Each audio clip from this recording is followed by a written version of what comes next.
Hey guys, how's it going? Welcome back. We're going to talk to you about a couple of things here.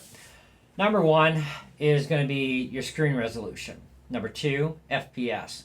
So, gaming, obviously. And of course, refresh rate of your monitor.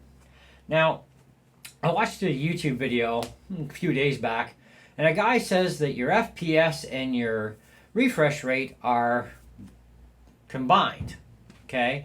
So, if you have basically low hertz refresh, you're going to have low FPS. And you're going to have the backwards thing. And I'm thinking, that is backwards because they're not even related. Your refresh rate of your screen has nothing to do with the FPS of your game. Your FPS has to do with a couple other factors which are a little bit more important, like your computer specifications as far as RAM, CPU, oh yes, and the real killer, the GPU. You've got to have a powerful GPU along with your CPU in order to get great FPS.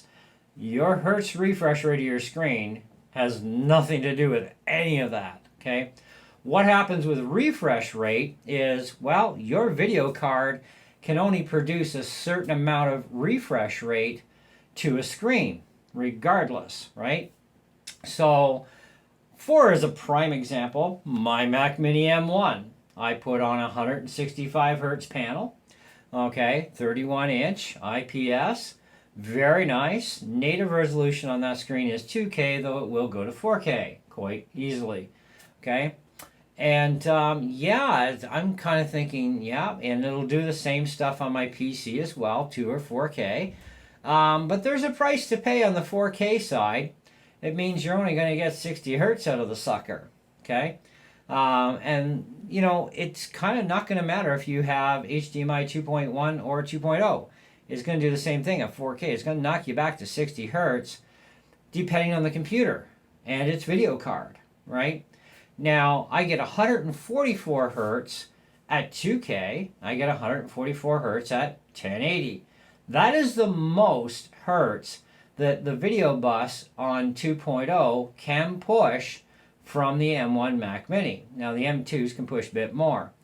So, yeah, and then when you go to 4K, it knocks the hertz back to, 60. And it's like, but it's a 165 hertz display.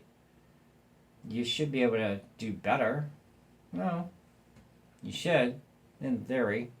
Anyways, so in looking at this, when you go to a higher resolution, what do you think is going to happen? Okay, so whether you're at 1080p or below, the lower you go, obviously, the more FPS you're going to get. Correct? Well, we assume so. And we have seen it ourselves that yes, the lower the resolution, the faster the FPS. Which is why the majority of gamers out there in the world run 1080p displays only, or buy computers with only 1080p display, laptop or desktop. Why? Because they want the fastest FPS. Refresh rate is another story. You do need at least pretty much about 75 hertz to get a good gaming experience for refresh rate. The more the merrier, though, and 60 hertz is kind of pushing it, but it does work quite well too. Just kind of depends on the game how well it's going to work or not work at 60 hertz, but I mean, there's 1080p screens that are only 60 hertz, so yeah. My built-in display on my laptop for gaming is 144 hertz. Though, yeah, I can get that out of the external bus if I'm going to be at a different resolution, okay, on an external monitor. But, of course, the monitor is another thing that dictates your hertz, right? I have a 4K panel or display that I use on my Mac, which is shared with my PC. And it's recommended for 4K on the PC side, which means, yeah, I'm still at 60 hertz regardless because no matter what resolution I go to, the panel itself, the display, is fixed from the factory at 60 hertz. So it doesn't matter if I can push even 240 hertz out of that computer. It makes no difference. Unless the screen can go to the higher hertz, it doesn't matter about the computer. Where FPS is affected is by your screen resolution setting. So let's just say you're playing a game that at 1080p, you get 600 FPS. Well, when you go to 2K, it's going to pretty much almost chop you in half, okay? Because you're pulling more from the video card, and the more you pull from the video card to create that higher resolution display, well, the lower the frames per second that you're going to get out of your game, okay? Now, something like video editing, you're likely not going to even notice 2K to 1080 as far as that goes, because you're still dealing with frames per second, but it's a little bit different for a movie video than it is for playing a video game, obviously. So things are affected in a different manner. But certainly when you change your resolution from 1080 to 2K, you're going to take a hit in FPS out of your computer. And then when you go from 2K to 4K, oh, now you're taking another big dump. So, I mean, I play Far Cry, the original, Far Cry 2, Far Cry 3 on my PC. I love the Far Cry series. In fact, my favorite is still Far Cry 1 out of all of them. But at Far Cry 1 on 4K, I get a little over 300 frames per second, which is extremely majorly playable, and the picture is magnifique. But I also got a good IPS display, so hey, it makes a difference. But I am locked in at 60 hertz no matter what I do. Okay, it doesn't matter what resolution I choose. I can't get more out of the monitor because, well, the monitor's fixed at 60 hertz regardless of resolution. Okay.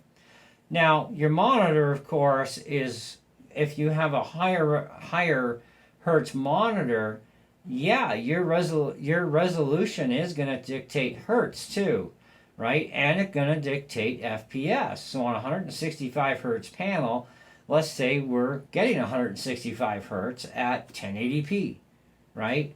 Well, if we go into a higher resolution, if the panel can support it, because we bought something that would, then we are going to take a bit of a dump on the hertz. Maybe we'll get chopped down to 120, maybe 144 at 2K.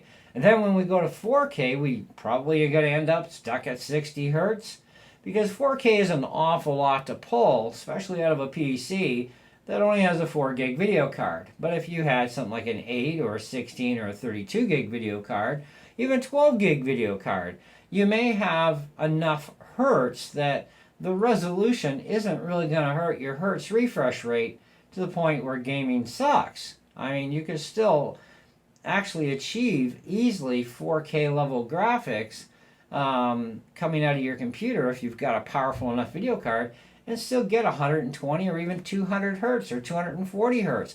It all depends on the screen, but I will say this. The higher the hertz screen you go to that's in a 2K or 4K level, okay, that, you know, it's going to cost you more, especially in the 4K.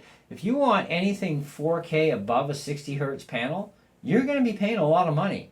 But you better have a lot of poop in that video bus coming out of your laptop, your desktop, to be able to drive that screen even at the higher hertz level. Even if you're not going to get full hertz advantage, you know, to get at least 100 hertz or 120, 130, 140 hertz, you better have a pretty powerful video card in there in order to pull that off at 4K.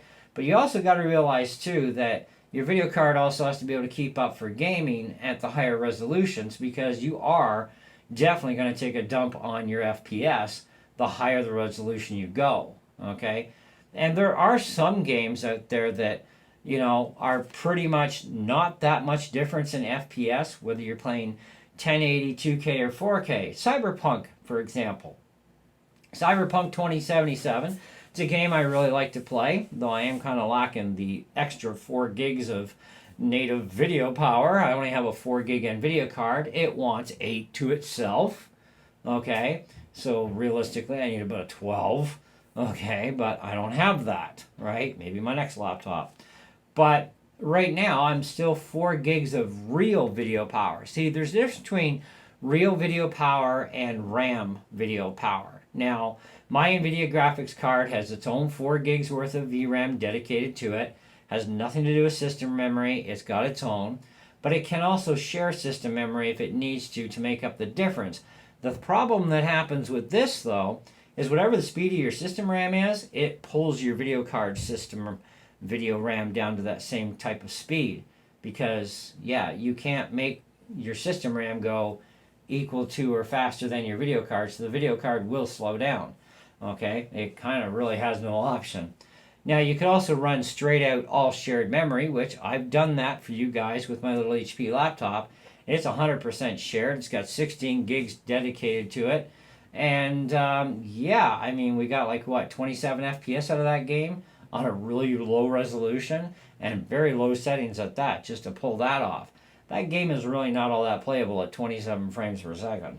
But at 50 to 65, which is, the average I'm getting, depending on my resolution I set the game at, and the quality of graphics, I can squeeze a little bit more. I can even push it to about 70s but I do suffer a bit of quality in picture, right? So there's different things you can do to make a really cool game still playable and manageable and still looking pretty decent, right? Especially if you have a lower power computer. But my computer in itself is not lacking power by any means, but it is lacking video power, which is something that's very important. System RAM, I got 64 gigs of RAM in that puppy. Cyberpunk wants 16. Windows 11 wants 8, so 16 and 8 is what, 24, right? So out of 64, I'm pretty sure I got lots of freaking RAM left over. And I got tons of processing power, but what I lack is the video. But you know what? I can play the game at 1080p. I can play it at 2K. I can play it at 4K. I do see that I do get FPS drops between the three of them, right? But my refresh rate of my screen, whether I'm running 1080, 2K, or 4K, it's still stuck at 60 hertz no matter what. It's not going to go any faster, even though my HDMI bus can certainly run a 165 hertz panel at 165 hertz. It has more than enough poop in it to do that. But because I'm not using that particular screen, I'm not going to see that refresh rate. I'm going to see the refresh rate of whatever my screen maxes at to my computer. Now, you could have also a very high refresh rate monitor, which could be a terrible waste of money if your computer can't even use that because you don't have enough video power to actually push that hertz frequency through. But your FPS of your game is not related in any way, shape, or form to the refresh rate of your monitor, which this guy was saying that it was. And it's like, no, that's wrong. So I'm not sure where he got his degree in engineering or in computer sciences, but he needs to go back to school, okay? Because they are not related, okay? Not in that way, they're not. So anyway, I just wanted to give you guys a little bit of an overview on it, because a lot of people don't understand this even when they're buying computer screens. I see a lot of screens up for sale that are like a month or two old, and it's like, yeah, well, what did you expect? You got a 32-inch curved screen. It's really nice. It's like, oh, but you're stuck at 1080p and you've only got 75 hertz to play with. Like, come on. Just because it's a big screen does not equal a larger resolution capability beyond 1080p. That's a fact as well. So you got to be very careful when you're shopping for a screen. If you want the higher resolution, just know that with a higher resolution monitor and running the higher resolutions above 1080p, you will suffer on FPS. You are also going to be relegated to, if your card can put out a lot of refresh, your monitor needs to be able to handle that too that you buy. And if the monitor can't handle it, your monitor is going to stay pretty much stagnant, or you might not even get that going on either side of the fence because of other factors, right? So just, remember that when you're shopping for a monitor, in the next little bit. Oh, I want 4K? Great, because you know what? Playing games in 4K on a PC is freaking mental. It is so sweet. I just fired up Skyrim today in 4K, and I was like, oh, that's what it's like in 4K. And like the wood looks real. Like everything, like the characters were like, poof, they pop, right? So it's like, that's amazing. Like, I thought Far Cry 1 was nice in 4K, and that's a 20-year-old game. Skyrim has been around for a while, too. However, playing that thing in 4K is like, oh my gosh. And I don't even take much of an FPS hit at all with that game. I got plenty of FPS to play that game. But that's because I've got a good enough card for the game and a good enough processor and lots of system RAM to boot on top of that. You have to have all these things working together to benefit you. You know, I mean, if you've got 16 gigs of RAM in your computer, don't expect to get a lot of FPS out of your game, even if everything else is high end. If you don't have that RAM to back up for the program in itself, you've got another problem too. You're going to be losing performance out of your game because, yeah, 16 gigs, man, you're on virtual territory, especially if your game wants 16 gigs like Cyberpunk does. You know, so if your game wants 10 gigs of RAM and you've only got 8, well, you're screwed anyways because Windows 11 wants 8 gigs. Windows 10 is not much different. You know, full out, it is not much different. It's probably somewhere maybe around 6.5 gigs, you know, for Windows 10. But even Windows 10 is dead now, and you've only got about another 2 years of security updates, and that's it. You're finished. So you're going to have to go to Windows 11 whether you like it or not. But just some extra things to throw in for you on that one. Let me know what you guys think in the comments below. Have you run into things, and how have you solved them yourselves to be a more beneficial thing for you? Anyways, that's all I got for you on this one, guys. So thanks for watching, and hope you enjoyed the video, and we'll see you on the next one. Ciao.